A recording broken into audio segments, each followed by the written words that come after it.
Cold start!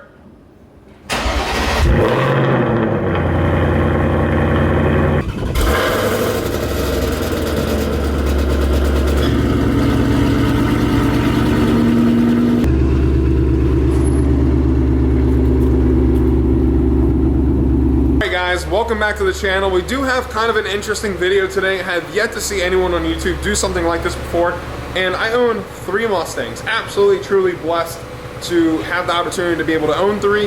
It is an awesome experience, and I'm obviously doing this all for YouTube purposes and grow the channel into a major business where I can go out racing and provide awesome content to you guys, and I can make it a full-time job and do this for a living, because that's my absolute dream. That would be the only thing I ever want to do in life.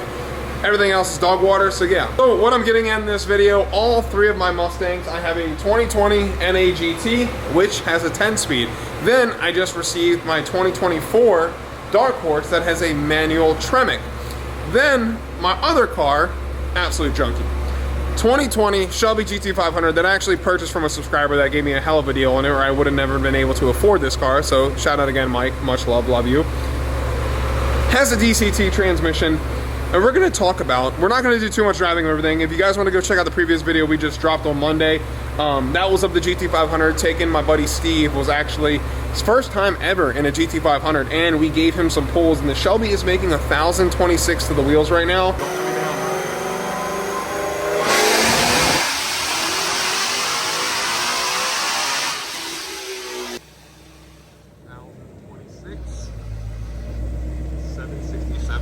Holy shit, we got a race car, boys. And it's not too happy on the ET Street R tire. It definitely will spin at 60 miles an hour. It doesn't hook the best. But the point I want to get at is if you're in the market for a Mustang and you kind of want to know which direction to go and what you want to do with, because I was building my arsenal of Mustangs to have something to do each thing.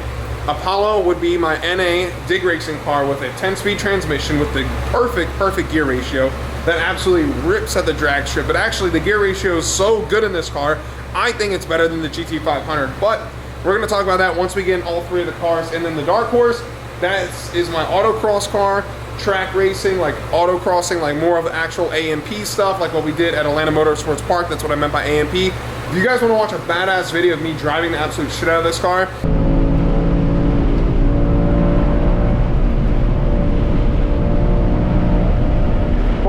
driving this home.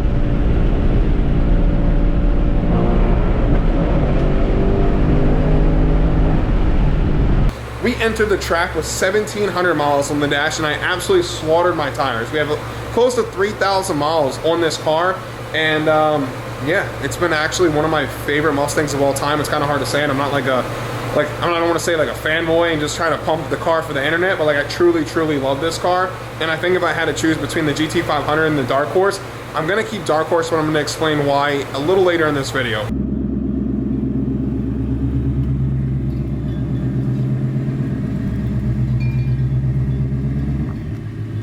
Weight reduction. We got Wild Steve. He's going to give his impression on everything. We're getting in. There's no seat, so I told him he can get the good side with the beautiful GT350 Recaro. You might have to move the seat back. Yep, gotta get my gargantuan butt in here. Yep, Steve is a big body. Oh. And we are in. Oh, did you hear Apollo settle? Poor thing was just creaking. All right, boys, we are in the 10-speed. Actually, if this was like a legit seat, it'd be kind of comfy. Yeah. Prop y'all up. I want a carbon fiber wheel so bad. Oh yeah, you need it. So good. All right, looks like a pretty good angle. All right. We are live in Apollo, and Apollo is equipped with a 10-speed automatic transmission. We're 18,379 miles on the clock, and the reason I went with the 10-speed on the GTs is because the gear ratio is absolutely insane. I'm going to throw in a clip of this car at the track ripping.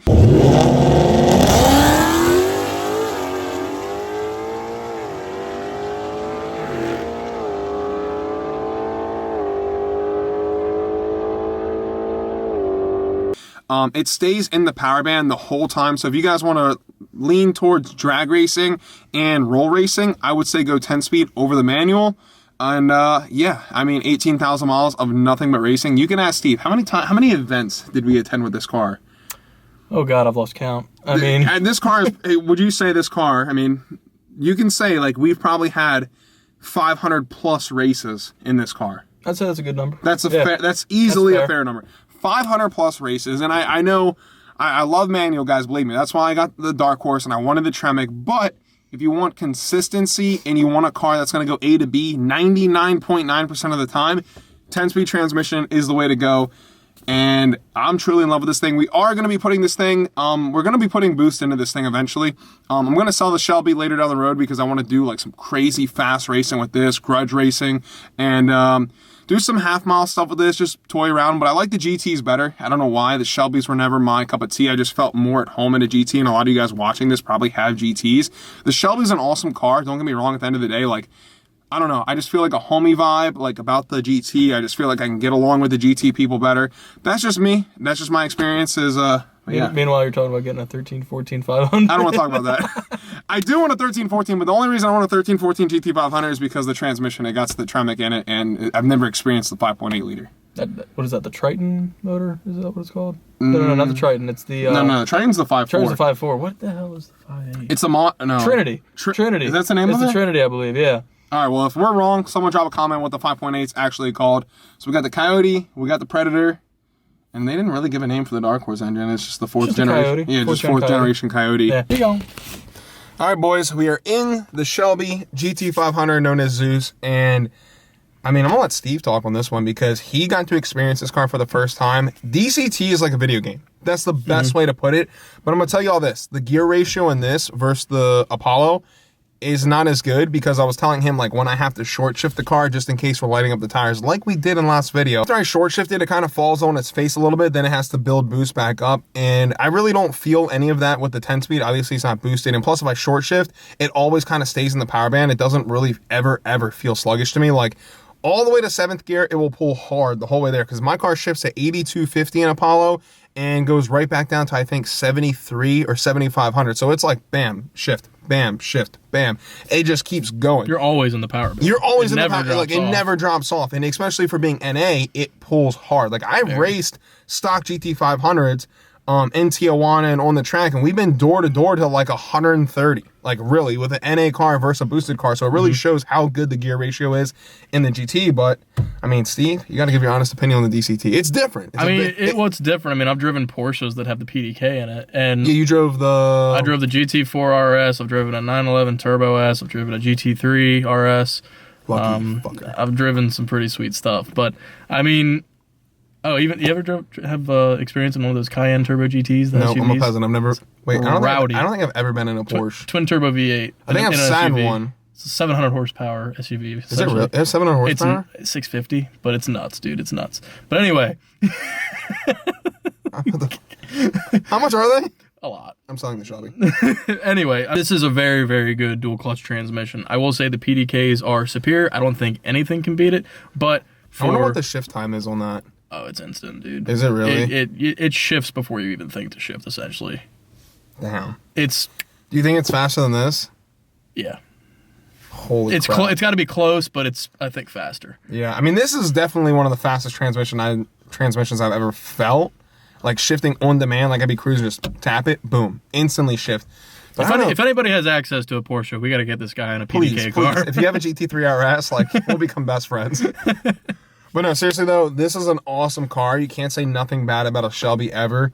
There's just like pros and cons to it. Like I was saying, like what I would use this for is standing mile racing. Road coursing will be actually really good in this, but the problem with this, it drinks gas. Yeah. It's heavy up front, so you're going to chew through a lot more tires. That's the reason I didn't want to do that. So I figured we have Pocono Raceway up towards us, and now this was going to be the car for Pocono. This was going to be my high horsepower build car, roll racing, and just actually like being able to handle the power and feel good at high speed. Because obviously we all know the GTs aren't as stable as this car, and this car doing 170 at Pocono is nothing. And nothing. 180, I've seen him do 190. There's one twin turbo one out there. I think he actually did 250.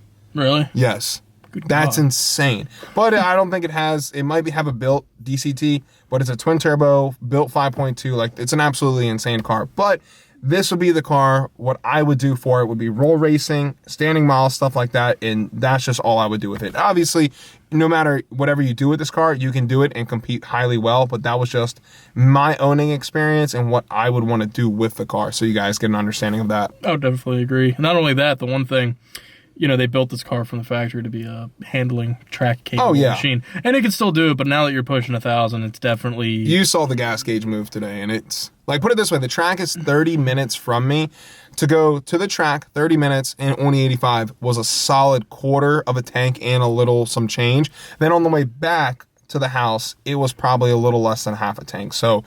You're filling up and getting 150 miles. Yeah, like every time the car gets out, I got to put at least $25, $30 in it for half a tank just to fill it back up. Only 85. And that's being generous. That's before you even figure out like. That's not very doing many pulls. I'm talking like. Yeah, that's factoring like you're driving like a grandpa. Yeah. Relationship. Grandpa! Whoa! Get that damn thing out of the way. Jesus Christ. Why would you put a penguin right in my driving spot? Yes, exactly. So that was the reason I was like, if you take this on the autocross or like an actual big track, you can even go check out this guy's Speed Phenomenon. I watched a lot of his racing videos. I think he did 3 laps in that track in California. That's Sonoma? Sonoma, I think it was. And there was another one. Another track. Willow Springs? Willow Springs, that's what it is. Willow Springs. I think he did 3 laps wide open. He needed gas.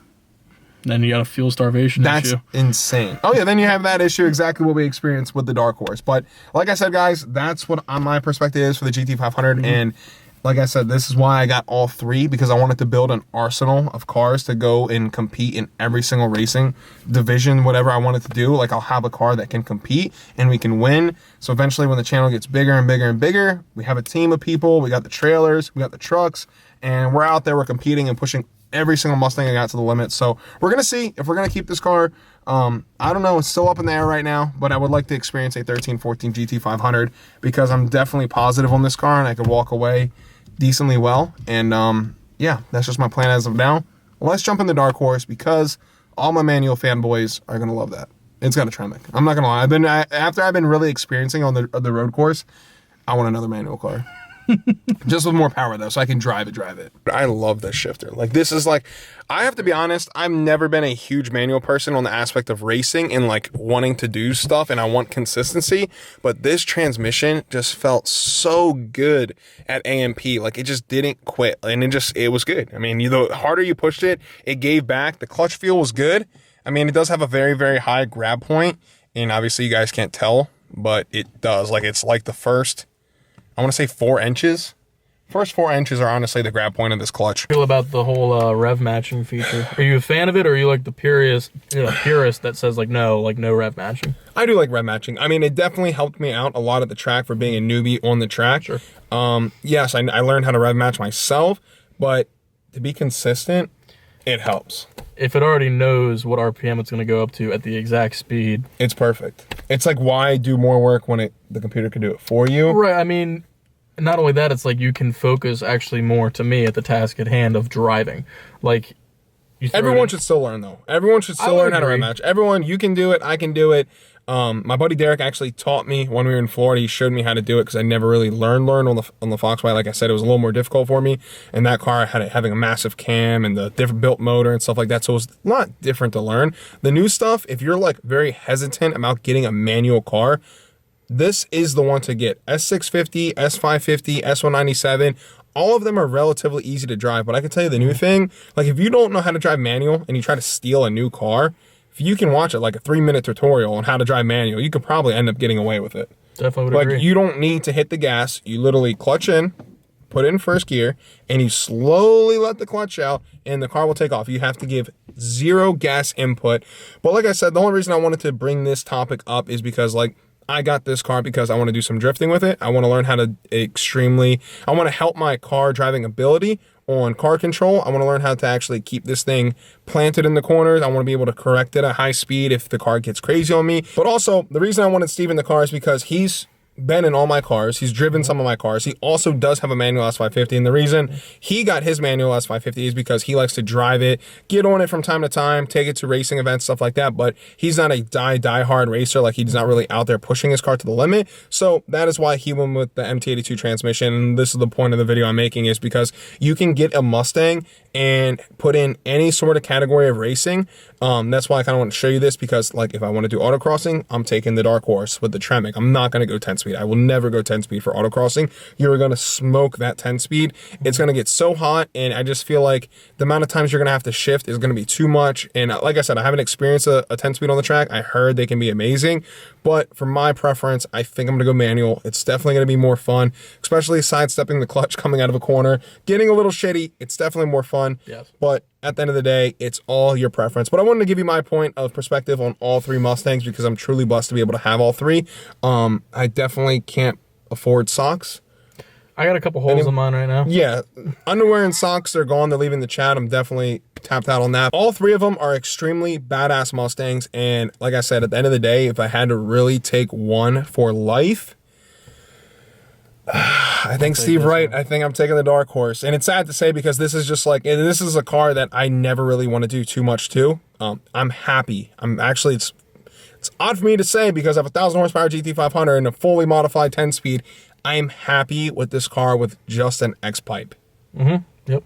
As I said when we did the comparison. And you know I mod everything. I gotta mess with every single thing, guys. Like, I am happy. Like, I'm not boosting this car up. I am genuinely happy with the steering wheel, with the seating, decently with the clutch. Like, that's obviously took some time getting used to, but after I felt it out and felt its limit and felt how it feels, it's so good. Like, this car is so good. And everyone always thinks these cars are going to like $85,000, $90,000. No. My buddy has a Mach 1. It was the exact same price as his. Go check that out too. I did literally a video comparing the prices. This car is stickered at $67,000, fully loaded. It is missing some options. It's kind of weird from Ford, because I did order a premium and I ordered the handling package and the Recaros. But even if you get a base, you don't need the premium. It has everything necessary. Just if you're looking in the market to get one, get the track pack, get the Recaros. You need nothing else. Honestly, you need nothing else. It is it's the definition of a perfect Mustang. I couldn't agree more. I mean, as we talked about when we did the comparison between my car and this, just to kind of feel how a modded GT was to this. I mean, as I said, I literally said in the video, I would buy this and not touch it. Yeah. I just think it's that good. And I think that's primarily due to the handling package. Handling package is insane. Steve's S550, to give you guys a little info on that, he did a lot of suspension upgrades. His car is very, very grounded for an S550, and I was actually blown away how nice it was for driving. But like he just said, the dark horse, it's already done. It's already there. And at $67,000, you can buy a fully loaded S550 for $50,000 manual, but then you're getting MT82. And then if you want to try to get it to the dark horse level, you're spending $15,000. So you're really at a dark horse price at the point at the same time. Plus, this is kind of like the replacement of the GT350. It's got the VIN plate. It's got all the cool stuff. So you know they're going to hold their value well, just like the Shelbys. But time will tell. And let me know what you guys think of this video. Hit that subscribe button.